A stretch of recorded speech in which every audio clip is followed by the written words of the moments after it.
Okay, Vin, red, white, and blue bowl, and well, the Bills suck out there. So what do you say about that? Is it too late to get Ryan Fitzpatrick back?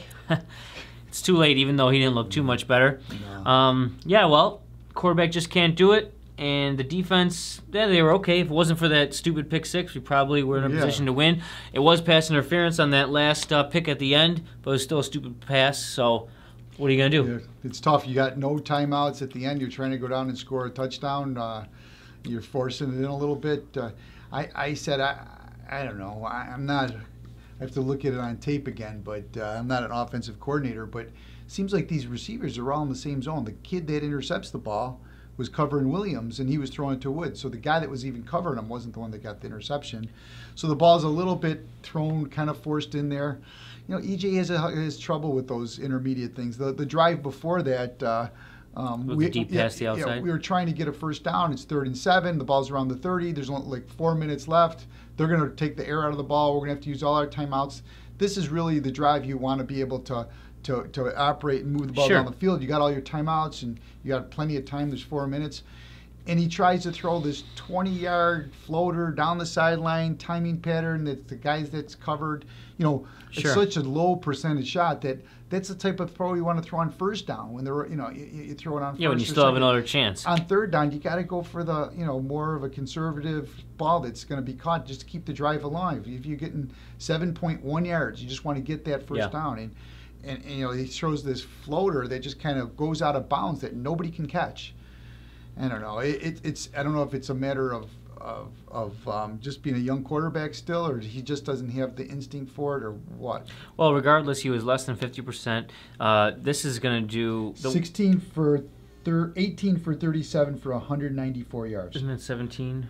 Oh, 18 and 37. 18 for 37, 37 yards, 130 or 194 yards, 2 touchdowns and an interception. Well, the point is that this is going to do nothing for the confidence of the fan base, which I guess we're a part of, and so therefore, might as well not read any of the newspapers or listen to the radio, because it's just going to be, you know, they're already going to be calling for Kyle Orton because, you know, that's what Jerry Sullivan said in the Buffalo News. So I just didn't see a lot to like. The defense was okay. We held them to under 20 points. Their offense, you know, we held them under 20. That's what the defense needs to do. They did it last week. They held up the Chargers to 20. They held this offense to 17. So, or 23 minus 7. Or 16 points, yeah. And a couple long field goals. I mean, 55-yarder or a 50-yarder. So they did their job. You need to have a quarterback to get the guys the ball. Now, I want it to be Manuel, but if it's going to have to be somebody else, you might as well do it now while we're still only 2-2. Why lose 5 more? What do you do? Lose 5 more games? 4 more games? I say the highs are highs and the lows are even lower. When they're low, I really, you know, start yelling at the guy. But I mean, I don't want to give up on the quarterback. I don't want to give up on this coaching staff, because I think a big problem with the Bills over the years is that we just don't, you know, nobody stays together. We've had 4 defensive coordinators in the last 4 years. There's no continuity. But the problem too is we got the ball twice inside the red zone, you know, in when we got the interception by Watt for 99 yards or 80 yards, whatever it was. You know, no, we were inside the 10. I think he caught that around the 5, he caught that at the 20. The 20. But be that as it may, no, that was it was in the red zone. I gotta go back and look at that. He ran it back 80 yards, 80 yards for a touchdown. So so it was the 20. So my point is, though, when you're down there that low, that close, throw a couple into the end zone. Throw a ball into the end zone. Right. And they did not throw one ball today in the end zone. The one touchdown they did get in the air, or the couple that the long 85-yarder by. The long 80-yarder by Williams obviously wasn't in the end zone, but you can't expect him to throw 80 yards into the end zone on that play. But but the short touchdown to Sammy Watkins, that was still underneath. Everything's underneath. And again, I don't know if this is logical or not, but he's 18 for 37. He's over 50%. You know, less than 50%. Less than 50%. But even if he's 50% on his passes, you throw 3 balls into the end zone, he's just got to complete one of them, and it's 33%. So throw a couple of them into the end zone and see if you can complete one. Well, at least give him a shot. I mean, we talked all about this. Receivers with catch radius, jumping up for balls. They're not jumping up for shit. Just the one play, or the two passes in the beginning. The first game we played against the Bears, they did a couple jumps, jumping up for balls. Other than that, we haven't done any of that. No fades. Maybe he just can't do it. If he can't do something, I'm sick of square pegs and round holes. If he can't do it, maybe it is time to pull him, because I certainly don't like watching it, because it looks like the rest of the team can do pretty good. Spiller can run the ball. The defense is able to stop him.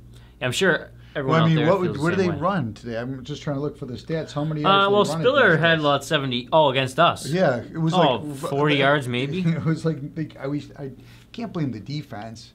I mean, really, come on. I guess it all comes down to that interception for a touchdown. I mean, you take 7 points away from them and give us 7 points, and we win. We lost the game by 6. Right. Right. So if you take 7 away from them, instead of having 23, they'd have what? They'd have 16, and you add 7 to us, we'd have 27-16. The game would have been a blowout. I mean, it wouldn't even have been close just because that one play. At the end, they would be, scrambling. And I'd love to be chasing Fitz. That's the other thing. Everybody knows. I mean, if you don't know this, you haven't been watching the Bills games over the last 5 years. Fitzpatrick does not throw the ball more than 10 yards on the field. Just cover him 10 yards. At the end of the game, it's 3rd and 10, and they let him catch an 8-yard pass. Well, he rolls into the thing. Nobody touches him. But, I mean, it's just like, it's so obvious. So I wonder if they could just give, if you're out there, Marone, listening, my phone number, I'll give it to you. If you just send me a little text here, I'll give it to you. I can give you some advice on some of these things. They seem pretty simple. I used to get mad at Jerron. I'd say, you make all these bonehead plays in the game. It reminded me of the Dallas game where they played 10 yards off and they kicked the field goal in the overtime with no time left, right before the thing was going to go to overtime. And he's like, well, maybe next time I'll know it. And everybody thought, well, he's such an idiot. He makes all these crazy game time decisions that he must be an idiot.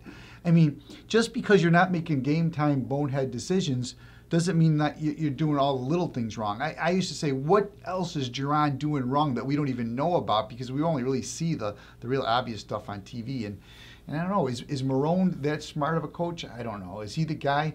If I'm Pegula, what's Pegula thinking watching this game right now? I'm firing everybody. I said that during the game out of frustration, and you said what?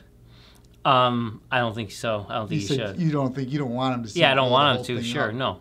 But fire everybody and start all over from scratch. Well, that little short guy will probably still be there. He's always there. Well, anyway, yeah, they got to do something. I just don't feel like he's the guy now. I mean, how much? Some of that stuff was right there. I don't know if you can really. Man, he wasn't. They have a good defensive line. They have that Watt, but he wasn't all over them that bad. I just think, I don't even know who do we play next week. Well, on that pickoff, was a very nice interception. He goes up and just wrestles the ball away from him. Yeah. You just know that. Even if you watch the wide receiver slowing down right before he gets to the ball. Fitzpatrick doesn't have the strong arm strength to throw it long. He just, that's like a, run deep and slow down and pick up and, put your back to the running back and try to, or the defensive back and try to pick him off the ball and post up and try to get the catch type of thing. It's not like running full speed and catch it in stride, but. Well, that should just about do it. Yeah. They're not good. They're not good enough. And we'll just see what they can do next week. For the 100 people that may or may not be watching this right now. No. Thank you very much. I love Buffalo. That's why I got my Sabres uniform on. Go Bills.